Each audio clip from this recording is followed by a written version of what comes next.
So what are the challenges that we face today and what are the solutions that we have is going to be the focus of my presentation.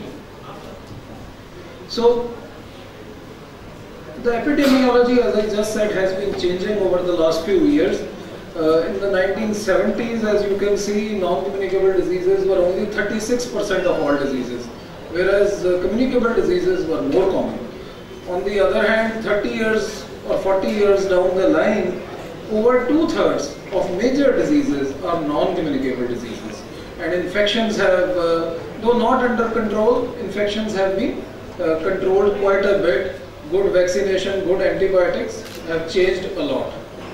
And what are the causes for this increase in the incidence of non-communicable diseases? We know with increasing urbanization, improved life expectancy, changing dietary patterns, reduced physical activity and stress, there is an earlier onset of disease, and put together with the improvement in life expectancy, there is obviously an increase in the number of cases. So there is this clustering of risk factors like high blood pressure, obesity, high blood cholesterol, high blood sugar, and this clustering of risk factors together is responsible for this epidemic of cardiovascular disease which we are now seeing in India. This is actually a landmark slide which was the first documentation of the association of risk factors with cardiovascular disease. This is a very important study, the 7-country study, which was published between 60s and 80s. The study was done between 58 and 70 in the USA, in some European countries and Japan, which basically showed us that there are two types of risk factors available in society. One type of risk factors are individual risk factors like high blood pressure, diabetes, smoking, obesity. And there is another population-based risk factors, which are risk factors based on lifestyle. Whether a population is active or inactive, the sort of diet that a population is having. And based on this, you can see if we adjust for age, smoking and blood pressure, you can see that as total cholesterol rises, the incidence of cardiovascular disease rises across all countries. So this is individual risk. This is a reflection of cholesterol reflecting individual risk of getting a CHD event. On the other hand, we can see that different countries are placed differently. Northern Europe is the highest, followed by United States. And Mediterranean is at the bottom, along with Japan. So this is a reflection of population-based risk, that certain populations are at lower risk of getting an event, despite whatever their lipid profiles. Anyway, to come to the situation in India, currently beyond the age of 20 years, at least 60% of all age groups between 20 to 40, 40 to 60, 60 to 80, whatever, at least 60% of individuals in each age group has one or more of these risk factors, which include high blood sugar, high blood pressure, high blood cholesterol or abdominal obesity. And that is why we have this so-called clustering of risk factors, which has led to an exponential rise in the risk of MI. This is the Inter-Heart study which was done in 30 countries, of which India was a part. 50,000 patients were enrolled in this, which showed that if there was these three risk factors put together, smoking, diabetes and hypertension, the risk of an MI increased by nearly 10 times. And if the 9 possible risk factors which were analyzed in this study were all present together, the risk increased by almost 26 times. And therefore, there is a need to recognize these risk factors quickly and control them quickly. So, why do we need to control risk factors? This is another very interesting slide which I wish to draw your attention to. As you know, in the Western world, the mortality due to cardiovascular diseases has come down significantly in the last 3 decades.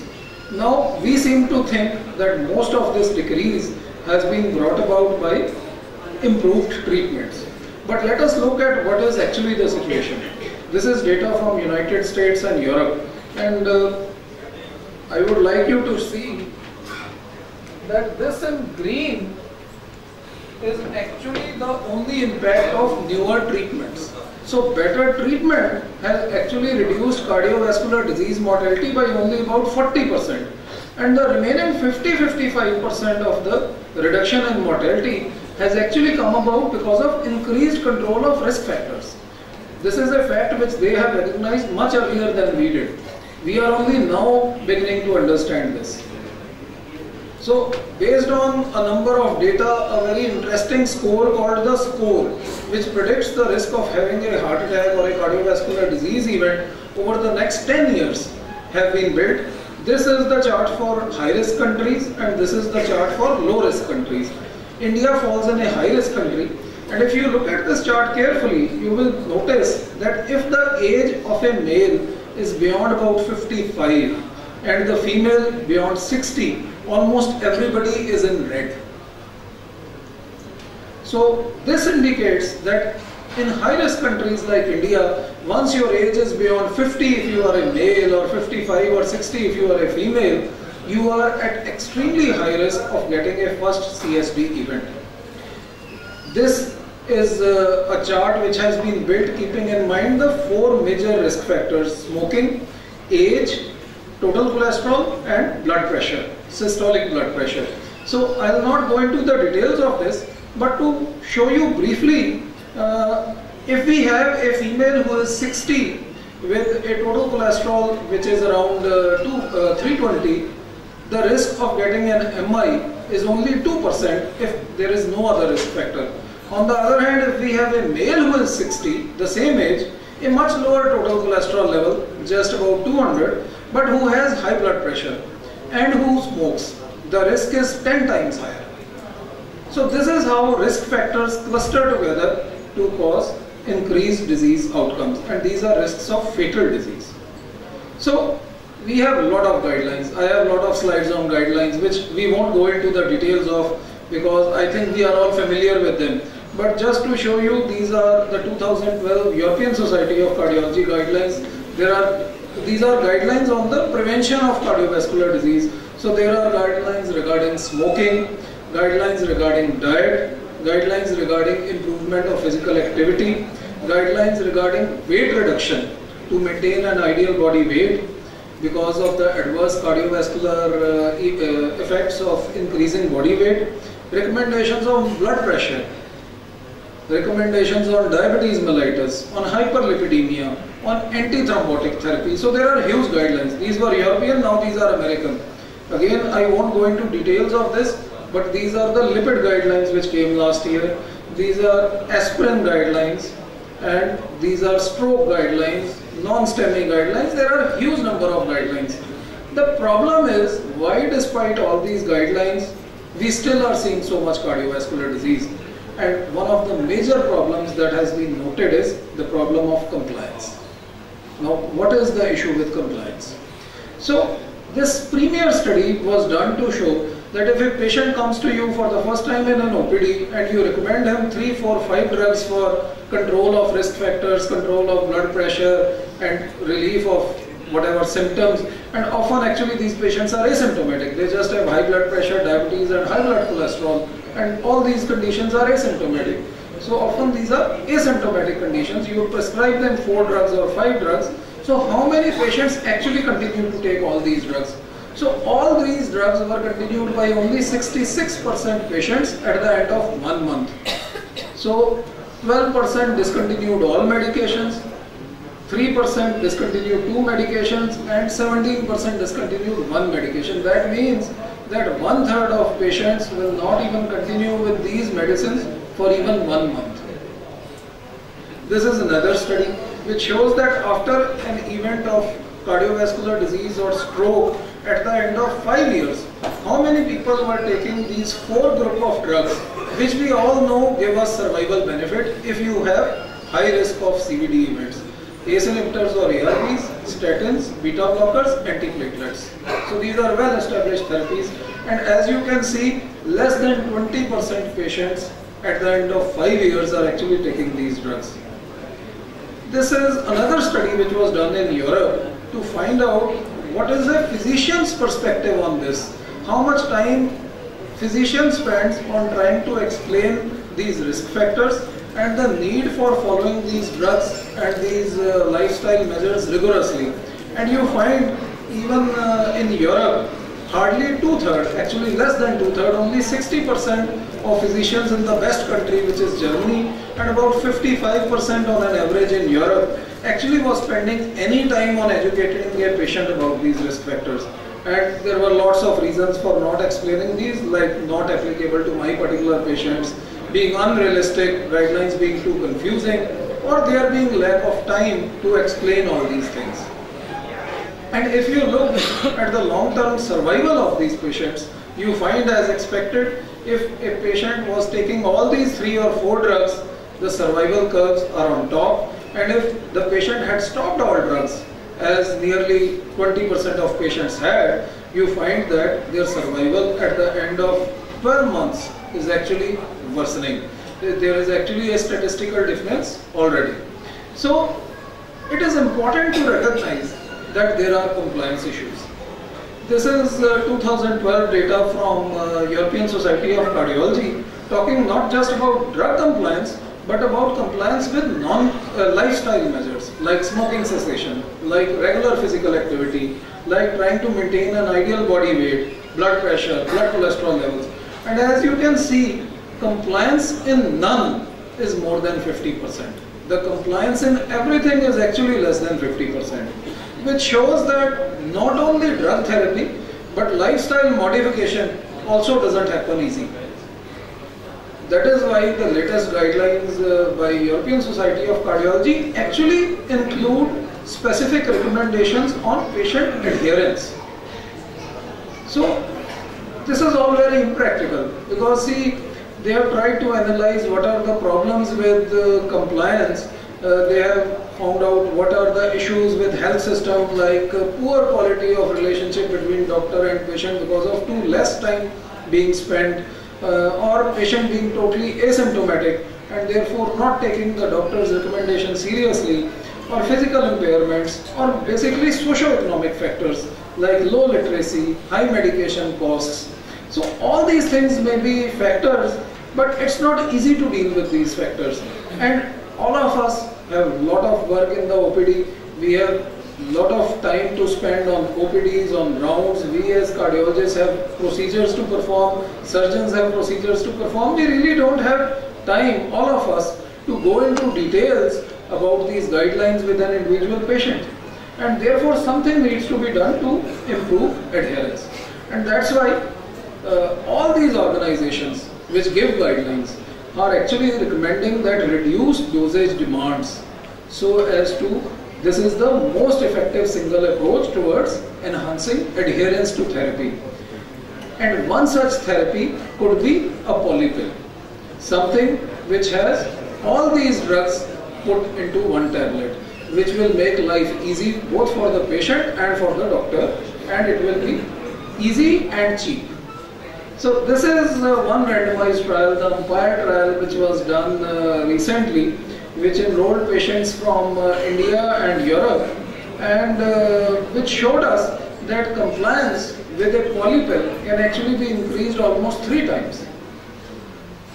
And that is why the latest European Society of Hypertension and European Society of Cardiology recommend that polypills, that is fixed dose combination of several antihypertensive drugs with a statin and low dose aspirin, should be used with the rationale that hypertensive patients often present with dyslipidemia and often have a high cardiovascular disease risk. So this is what is actually bringing us all together here, the drug called Polycap. So what is Polycap, what is its rationale, how it came about, just 5 minutes about this. So Polycap is based on the concept of a polypill, which was originally proposed in 2002 by Professor Salim Yusuf and later on by Professors Wald and Law in 2003. The concept was, Dr. Yusuf gave a concept of 4 drugs, whereas Dr. Wald gave a concept of 6 drugs, which included aspirin, beta blockers, statins, diuretic, ACE inhibitors and folic acid. So all this put together in one tablet, so as to control high blood pressure, diabetes, lipids, in order to give a patient the benefit of all these drugs into one. Now, the point is that these drugs could be used both for primary prevention and for secondary prevention. The recommendation by Wald and Law was to start these drugs in all patients above the age of 55 and all patients with established cardiovascular disease. However, Salim Yusuf and Dr. Reddy, a professor of cardiology at AIIMS, these people got thinking and they decided that the average age of getting an MI or a stroke is actually 10 years younger in India, and therefore they decided that this age limit should be brought down by 10 years. So when the first study was done in India with Polycap, it was done, the TIPS-1 study. This was done using patients between the age of 45 and 80 with at least one risk factor, and they should not be needing regular therapy for hypertension or diabetes. That means they should not already be on drugs for these. Their BP should not be more than 160/100, or their LDL should not be more than 175, or their diabetes should not be requiring insulin, so all that stuff. So these people were excluded. So they were low to moderate risk patients and who were to be given Polycap. And this is what Polycap is. It's a hard gelatin capsule which contains 3 antihypertensive drugs: 12.5 milligram hydrochlorothiazide, 50 milligram atenolol, 5 milligram ramipril, 20 milligram of simvastatin, and 100 milligram of aspirin. So these 5 drugs were put into one tablet, one capsule, and given together. And studies were done to show that the bioavailability of this, I think this is probably not making sense to anybody at the back, because I feel extremely uncomfortable in speaking if everybody is talking. So if we want to continue with this, I think we should keep quiet and listen.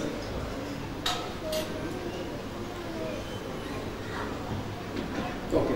So there are these 5 drugs, and studies were done comparing the administration of each drug individually with the administration of the polypill.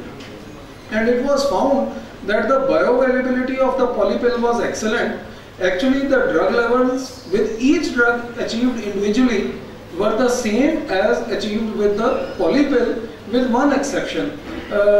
Simvastatin had somewhat lower levels. Simvastatin blood levels were somewhat lower than a tablet of Zocor 20 milligram given on itself.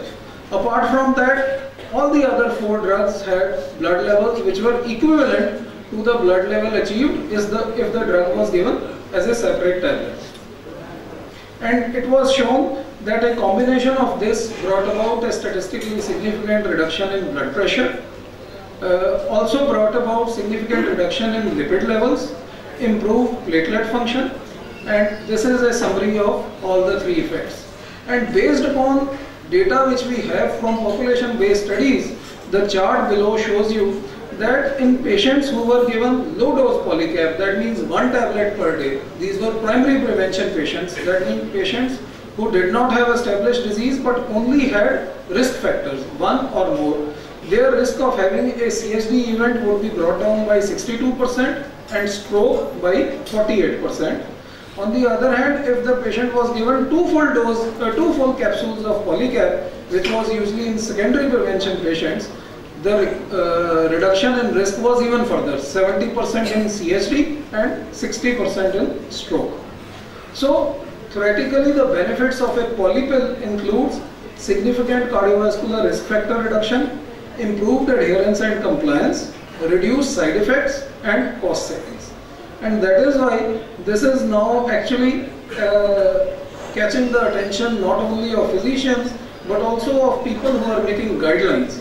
And that is why this is going to enter guidelines soon. This is actually entered guideline, but FDA recommendation will also be available soon.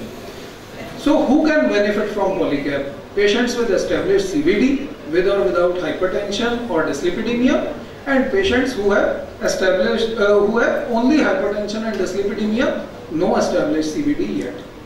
So coming to a few of the commonly asked questions about a polypill, which I am sure will attract you. There is, yes, evidence of efficacy and safety of polypill in secondary prevention.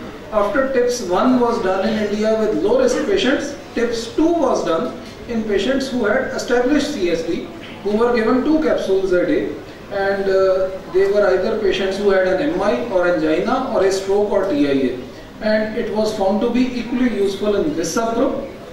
The dose of Polypill is 1 to 2 capsules a day for secondary prevention and 1 capsule a day for primary prevention patients. Another commonly addressed question is, what is the ideal time for this drug? The problem is that hydrochlorothiazide is a mild diuretic and should be given in the morning. On the other hand, statins and aspirin are often recommended in the evening. So what is the time for this drug? So it's been found that you can give this drug at any time. It does not really matter, but mostly it should be taken in the morning. A study was done in Europe which showed that there was no difference in the blood levels of drugs or in outcomes whether the drug was taken in the morning or in the evening. So another question was, does the use of Polycap hinder the titration of doses to achieve treatment goals? So what we found is that this is a basic tablet. This is actually half dose of all these drugs which we should normally use. Instead of 10 mg Ramipril, there is 5 mg Ramipril. Instead of 25 hydrochlorothiazide, there is 12.5. Instead of 100 mg atenolol, there is 50 mg atenolol. So these were the average antihypertensive doses which were used in various studies to bring down the hypertension. So half dose of all these 3 drugs. Half dose of simvastatin, 20 mg, okay, and a reasonable dose of aspirin. This is what was found. But the point is that this is just a basic pill which you are giving. In case the blood pressure goal is not achieved, one can always add a calcium channel blocker or another drug or more dose of Ramipril to this.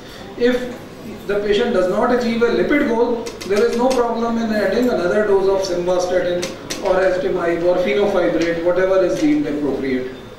In any case, we know that even with our best possible treatment, hardly any patients achieve good blood pressure control over the long term.